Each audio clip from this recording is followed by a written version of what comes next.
I'll tell you what I'm going to do now. I'm going to put on the interview I did with Yves Morizot. Now, don't go away, because he's the essence of French motorsport. He's the essence of passion about racing, and he's the essence of caring about safety and contributing something in a fairly low-key way that I think has given him nothing like enough recognition for what he's done over the years. And I kick myself for not having spent a bit more time with Yves over the years. I think he's one of the great pioneers of racing safety and motor racing in general. I mean, very close to Alain Prost and to Jacques Laffite over the years. I did a golf course project with them for a long time. Manicourt, very, very nice guy. And as I say, since 2000, Stand 21, I've had the license to produce the Hans collar. And now I think every Formula One driver uses the Featherlight Stand 21 Hans collar. They sell more in the world. I think they've got 15,000 they sell throughout the year now, obviously to racers around the world. And I don't know how many lives they've saved. Your guess is as good as mine, but it's a lot. And injuries as well, of course, because that vertical, injury was just horrendous. And Yves talks about that and the genesis of the Hans collar, which is to me right up there with whatever, helmets, seatbelts, carbon chassis, as one of the great safety innovations of our time. So Yves Morizot, lovely guy, and there's a lovely little twist at the end of the interview. So stay with it, about how his new partner is. It's almost like full circle, if you like, partner in life, that is. So here we go, Yves Morizot. The company now is about, who I will tell, more 200 people around the world. We have a factory here in Dijon with 49 employees, not 50 because the union, and we have one other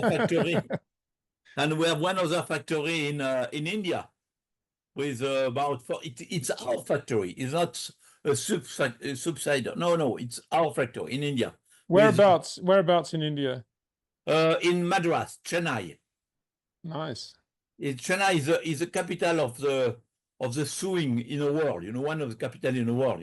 Yeah. Because the fabric from Madras was known in the 14th, 15th century. A long time ago.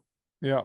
Okay, and now I'm still now after the COVID, I decided to retire because I was tired.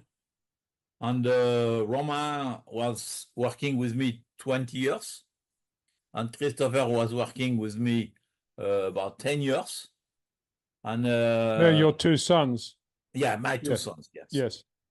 And I didn't want to sell to the banks like all my competitors did, Yeah. I have a lot of opportunity to sell for a lot of money. But money is not the most important thing for me in my life, Most important thing is the relationship.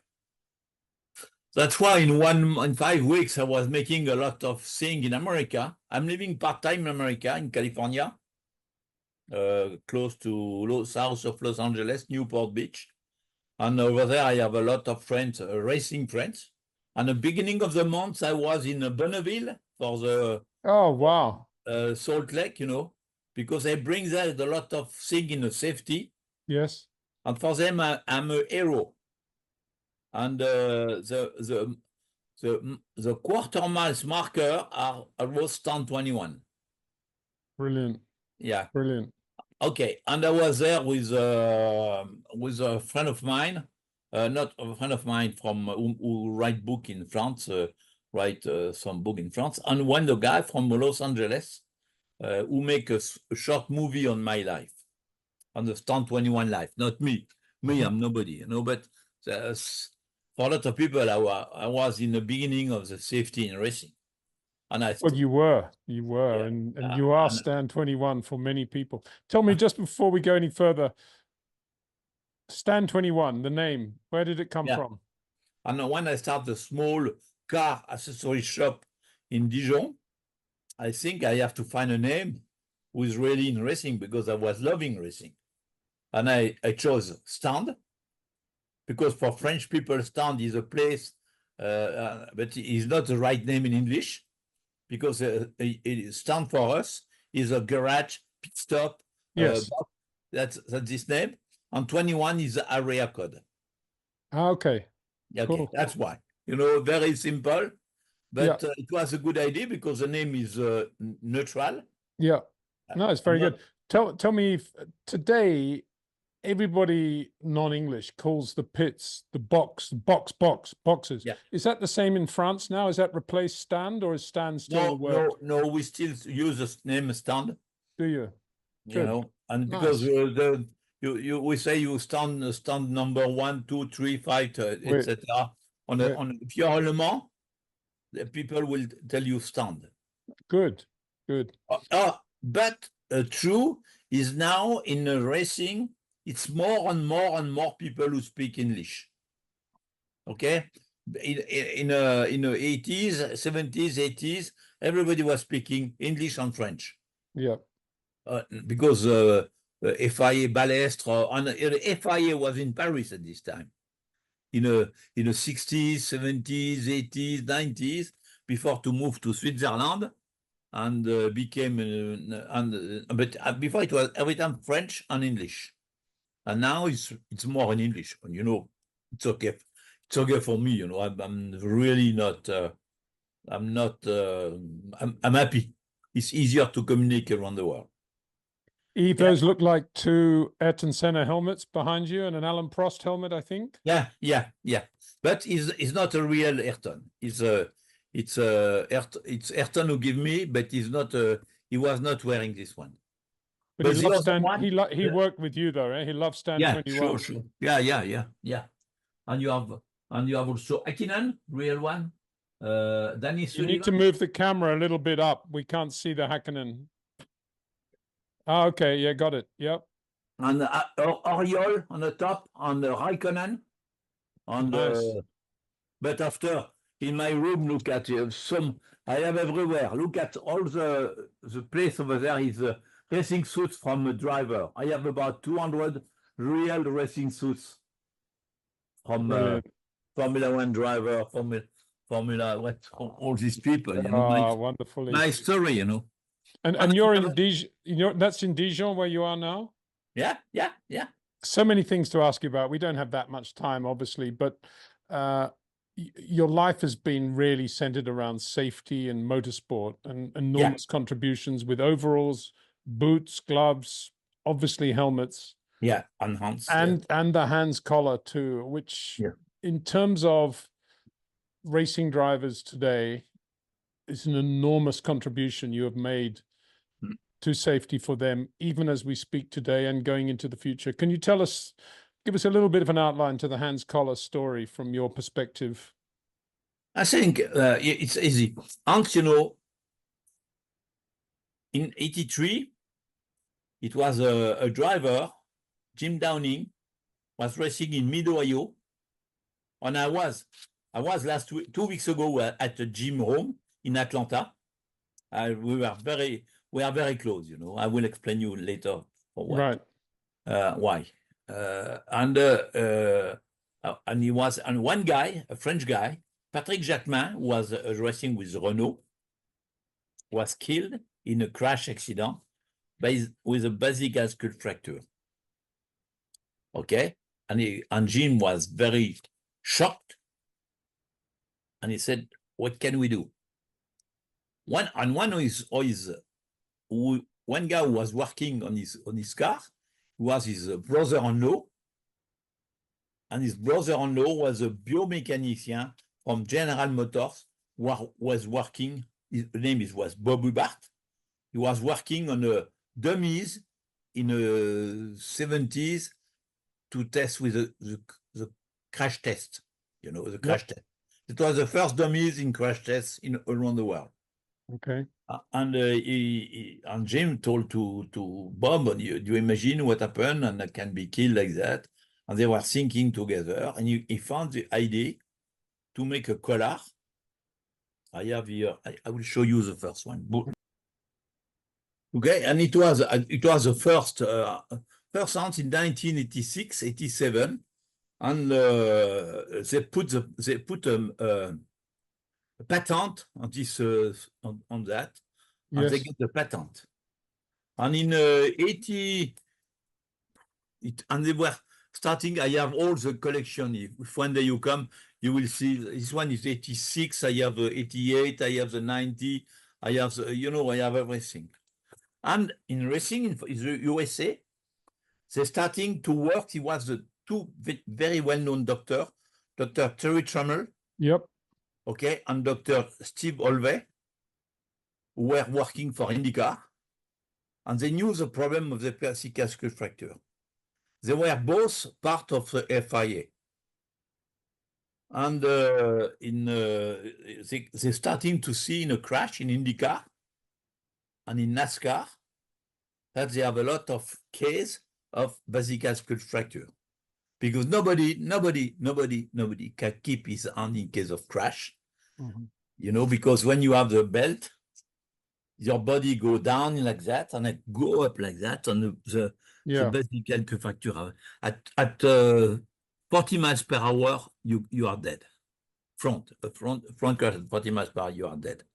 And they're starting to discover more and more and more, and they're starting to push with ACMS. ACMS is the medical member in America with some people from FIA, but it's more American medicine. They're starting to think more and more and more. And it was the beginning of in 94, 95, it was the beginning of some people who were racing with this one. And happened in Formula, in IndyCar, happened a crash, Greg Moore crash. And I was there, and Greg Moore was killed with that. And they're starting to say, we have to put mandatory to everybody. And in 2001, arrived the crash Dale Earnhardt in NASCAR. Mm. Okay, Dale Earnhardt, and before they were selling 20 hands per year, and suddenly they received 50 orders in 1 week. And they cannot produce. And at the beginning, it was not in Formula One. And after the Ratzenberger crash, and Ayrton, the head was too far, and if the head was keeping on a shoulder, it should be different. The crash would be not the same. And the Watkins and people were thinking, we will do something to keep the head. And they were working they were looking around the world what was the patent. They knew absolutely the airbags, but airbag doesn't work in Formula One or racing. It's more dangerous that it's okay. Yeah. And they said, okay, why we don't work with this American patent? And to develop the standard, they asked Mercedes to develop the test. And one of the engineers of the test of Mercedes, when he discovered the hands, came to Atlanta for several months, and they were working over there on how it was working and what tests they will do. And it was the beginning of story, but it was already mandatory in Formula, in NASCAR, in IndyCar, and a lot of people starting to wear also in IMSA. We pay for the development, we pay for the test, but we need 3 producers around the world. One was American one, okay, is Jim Downing.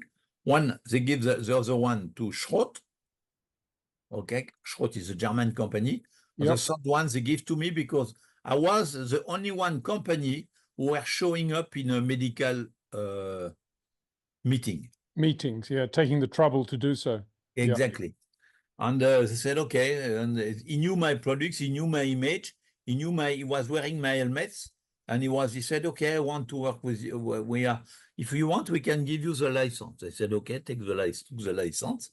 And I took the license 2002, but never signed any contract between 2004.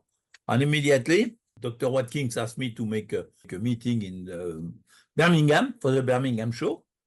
And I organized a Birmingham meeting over there, sending 400 with Agnès Carlier, sending more to 400 invitations around the world, to make the plantation. Jim Downing was there, Terry Trammell was there, Sid Watkins was there, Bobby Bard was there. And you know how many people show up? 4. Oof. Terrible. terrible. People just didn't care, did they, about safety? Exactly. Yeah. And Sid was very happy that what the fact that now is possible in Europe.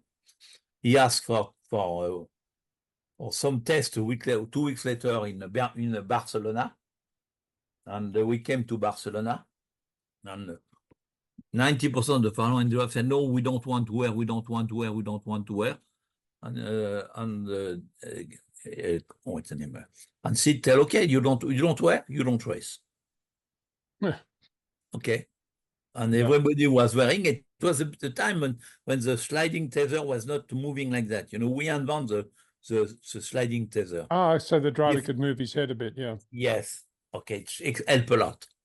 And in 2000, it was in 2003, I think, Alonso get a big crash in Brazil. Yeah. And he came out of the car and said, oh, shit. My hands was working very well. I feel that he kept my head. Otherwise, I didn't know if I will be here.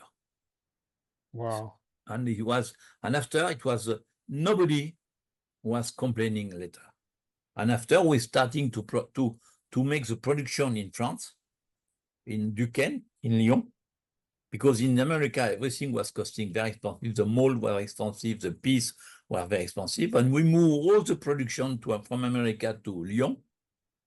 We decided to make 11 size to be sure that everybody will have this size and angle and everything. Yeah, yeah. Okay. And we were in a very short time, in 1 year, we come from nothing to 3,000 hands per year. And after 5,000, 7,000, after when we have enough, we're starting to build molds for mold pressure, like a carbon on plastic carbon, you know. It came from the price came from $1,000 to $400. And 400 euros, excuse me. But 400 euros, nobody have an excuse to don't wear. Yeah. And I push after, my big problem was to push the other series to wear. Because a lot of them said, oh, we don't need, you know, we are not in Formula One. I said, yes, but you will. And they put, and I remember in 2004 or 5, 1 or 2 drivers want to wear in Le Mans, and they refuse the driver to wear at Le Mans. Imagine if something happened. This one day, one lawyer will come against you. What you will do? Say, oh, shit. Okay. And they let, at the last minute, they said, okay, you do what you want. And after it was, my problem was to push in all series was very tough. One of the most difficult was inland. Because inland, you know, for the people, safety is not the most important in racing. You know, but in the club racing. After, Germany was easy. France was difficult. And imagine the first, at the beginning, they're starting to put mandatory in Paris-Dakar, in Dakar, 2009.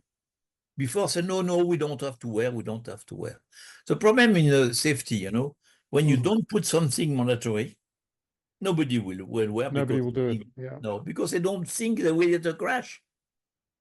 And then they have a crash, or they see a crash, and then it all changes. Yves, tell me, in rallying, it looks like they have a cross thing across the chest and the back for the attachment. Sometimes they were wearing that. It's another product. It's a copy of the hands. Yeah. But it's a lot heavier. And it's a big problem. They don't have the same result in a test. Because to be good, you have to be very tight, very tight. Otherwise, they give you room to your head. And it's a FIA, let this product going, do that, just to have a competition. And in rally, they think, you know, rally people are every time different. They think it's easier to come out of the car and come in of the car. But it's not true. But after, it's more difficult to fix. You have to, and we have already problem in Dakar with these things. They get problem with the vertebral back when they arrive like that. It's not good for the back. But you, Stand 21, don't make those. You just do the correct. No, I don't want. Yeah, the classic one. Yeah. And Yves, I was ready to buy all the factory. Yeah. In 2009, The American people were so happy with my job, and we were so close. They said, "Okay, now we want to retire. We want to make our money." And I was ready to buy, and it was exactly when arrived the subprime time. And the bank, who were very happy to help me in 2008, July 2008, they said me no in November 2008. Wow. Not no, but it was a mess, and I stopped. But I was ready because I was already make all the authorization and documents from America, banks, etc. So Yves, today it's a really interesting situation, isn't it? Because you've got all the big money companies providing overalls, helmets, boots, shoes, and everything in Formula One, but they all use the Stan 21 Hans collar, right? Yeah, because we are first. We never stop to develop. Yeah. Okay, and you know, for the suits, gloves, etc., everybody was wearing my equipment in the 80s, but everybody was paying a part. Today, nobody pay. We do a different job. Yeah. And for the hands today, we produce hands with very technical, very light, and nobody want to take this. No. Plus, it's a patent, you know, like that. And it's really, really important part of the whole safety package. My company is 1970. Simpson 1967, 3 years, but just in America. Sparco was 1975. And OMP 1977. And I was in the business before them. But no, the Nomex in 1972-3, it was just one color or two color or three color. Yeah. Yeah. Now the problem of the suits, you know, the people are working on a sizing, on a look, etc. But they don't work something what is very important is the breathability of the suits. I bring with Ayrton and with Alain. It's like if you run with a nylon shirt on a back or a cotton t-shirt. Yeah. If you were to look at you wear a cotton t-shirt. Cotton t-shirt, yeah. Yeah, you don't want to wear nylon. No. But the people are wearing something like nylon because to get the fire, they have to close the product to be fired. Helmets today are nothing to compare to before. They are a lot better. But in the same time, to be better, they are closer to the head. And the problem of helmets, 90% of helmets today, the people that buy helmets is not the right size. And otherwise, we have to fix helmets like a suit has to be close to make perfect, like made to measure, because it has to be close to your cheek, has to be close to your head, because in case of crash, otherwise you will move, you will go on this way or this way. And all the racing around the world now, what is growing very, very fast now is all sorts of racing. Endurance racing is growing. But you know, also I'm in my business, I am very well known in drag racing, because we produce because they have deaths in 2007, 2008, and they call me to say, can you do something for us? And I came in it was at this time just Simpson and Impact, and they were asking me, can you help us? And we developed a full line of suits and gloves and shoes, because they have a lot of fire over there. good for you. And it's, you know how many people race in drag racing in America? No idea. More 200,000. Tell me, in the world of NASA and development for the future, is there still much development on Nomex, or are they looking at completely new materials now? No. What is the future for that? Well, I think now we are at the maximum we can do. Yeah. No, because now we have 13-second test. And after, if we go over the 13-second test, it's sickness. And you know, everybody was thinking in a certain time it will be carbon, because carbon is not fire, but it's a heat transmitter. If you put a flame on a carbon, on the other side, it's immediately red. Okay, yeah. But you're not burned by the flame, but you are burned by the other side. You need to be protected in fire. You need, like I was doing at this time, thickness, you know, you need 2 or 3 layers. It's the best, you know. When we do the suits for the drag racing, 7 layers. 7 Wow. layers. Wow. I wonder what Nelson Piquet would think of that, because he didn't really like to wear underwear, let alone 2-layer overalls. Nelson, one day, he was asking me, make me a suit, 1-layer suit for the Brazilian Grand Prix. I said, no. I said, why no? I said, no, because I don't want. You have to wear a suit. And you know, don't forget, from 1970 to 1987, it was no FIA standard. Well, they all wore T-shirts, didn't they, under the overalls? For Yeah. No, but it was no standard. You buy a suit, you have a suit, you have no standard. Okay, that's me. I bring with Jan Brown. We make the standard in 86, and it was starting to be marked 87. But before, the standard was my face. The guy said, oh, sure, I know Stand 21 is making good products, and we will buy this one. That's why we will have, you know. It's completely different compared to today. Today, you have standards, but a lot of people copying around the world. It's sometimes a big mess. Yves, you've never sold out to the big companies. I guess you're very happy now to have your family company like this, eh? Your 2 sons and the future and everything you've done. Absolutely. You know, that's a big reward for me, because, you know, I'm not rich, but I have enough money to have a good life. You know, it's not because I will have one more Ferrari or one more. No, I have a beautiful life. I have a beautiful home here. Tonight I have a friend of mine who will have a dinner, Jean-Louis Schlesser. Maybe you remember Jean-Louis? Of course. Please say hi to him. What a great guy. Yeah, he will be there at 6 p.m. And I think can I ask you this? I think you have a very nice partner in your life now as well, eh? 2 years ago, I was in Retromobile, Paris. Yes.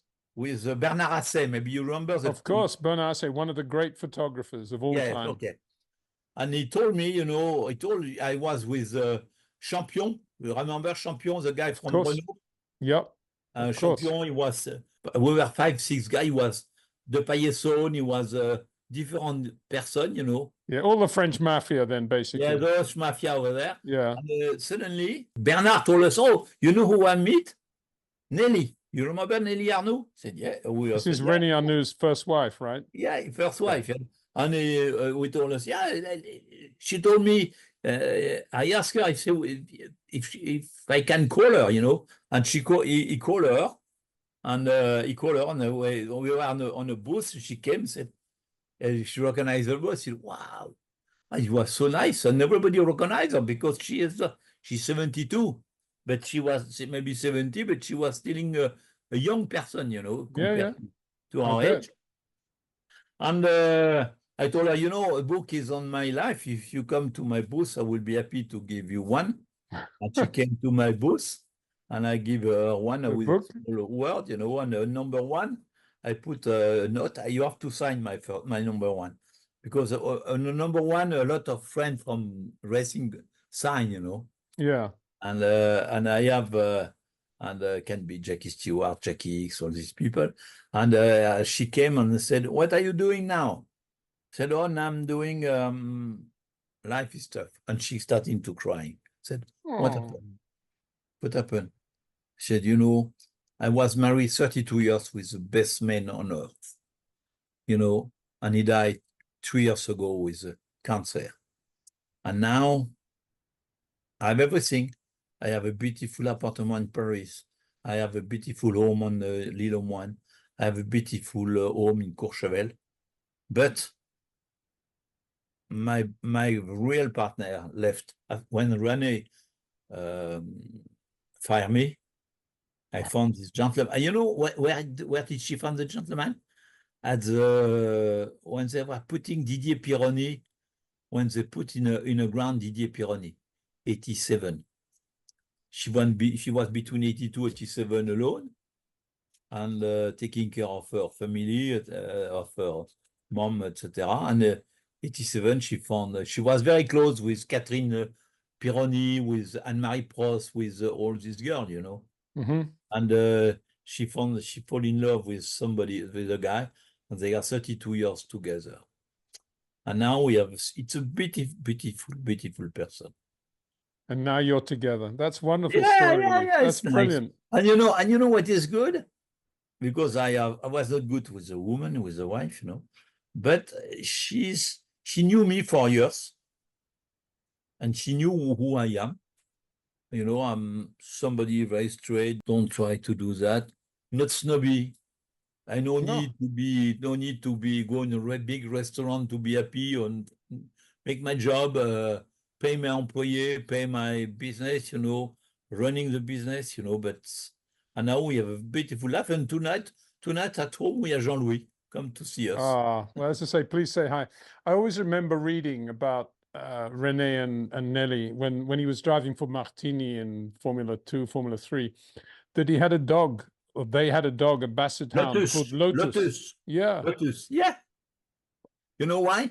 I was always impressed by that. I guess something to do with Xabi Kronbach, I guess. Yeah, Xabi, but at the same time, Xabi get a contract for Rene in 1976 or something like that. And he received some money, but the contract never finished. Okay. And but they were buying the dogs named Lotus because it was a dream for Rene at this time, yeah. So this was the dog that Xabi actually had in Paris in 67 when he shared the flat with Jim Clark. It was, I don't know the name. Basset hound. Basset. Yeah, exactly. Yeah. Basset. Small Brilliant. world. Brilliant. What a pleasure to talk to you, Yves, to catch up. Thank you so much for sharing some of your life with us. Yeah, I don't know how many racing drivers in the world owe their lives to you and your safety products. It's not something you can ever think about or quantify, but I would imagine it's in the thousands. Yeah. I don't, the problem is the quantity. Is I was doing my best to save life? Yes. Did I one times I lie, bullshit on anything? Never. No. Did I try to get a bigger business and more business? Try to cheat something? No, never, And I'm at the end of my life, And one day I will be on a cloud number 21 over there, And I will look down and say, my kids are making a very good job, and everybody they take the business in the same spirit, same way. You know what? I'm happy, because what do you expect the best for your kids? To have a good life. You don't expect to give them money. You give them to give them something to do. Like we told in France, don't give fish to your kids. Teach her how to catch fish.